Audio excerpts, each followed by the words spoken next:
করে form fill up করে মিউনিসিপ্যালিটিতে জমা দিয়েছি সমস্ত তথ্য দিয়ে। আমার 2026 সালে ভোট দিয়েছি, সেই ভোটের ডকুমেন্টস, যা যা ডকুমেন্টস ওনারা বলেছেন। আচ্ছা, 4 তারিখে জুন মাসে জমা দিলাম, আমার কোনো কিছু এলো না।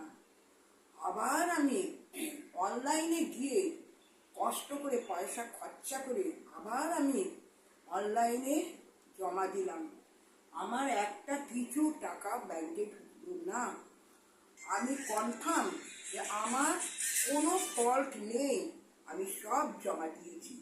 আমি আমার বৃদ্ধ স্বামীকে নিয়ে, অসুস্থ স্বামী, তার মাথার ব্রেন শুকিয়ে যাচ্ছে, আমি নিজে অসুস্থ, আমি লক্ষ্মীর ভাণ্ডারের টাকাটা আমার প্রচুর উপকার হতো, সেইটাতে আমরা দুজনে সংসার চালাতাম।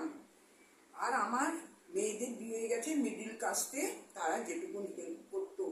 আজকে আমাদের ওই টাকাটা বন্ধ হয়ে গেছে, আমাদের মেডিসিন বন্ধ হয়ে গেছে, খুব কষ্ট হচ্ছে। আমি হাত জোর করে বলছি শুভেন্দুবাবুকে, আপনি দয়া করে এই দিকটা একটু দেখুন যে উত্তরপাড়া মিউনিসিপ্যালিটিতে কি হচ্ছে, কেন হাজার হাজার গরিব মেয়েরা পাচ্ছে না, যারা অরিজিনাল গরিব, যাদের দিন চলতো এই টাকাতে। দয়া করে আপনি দেখুন।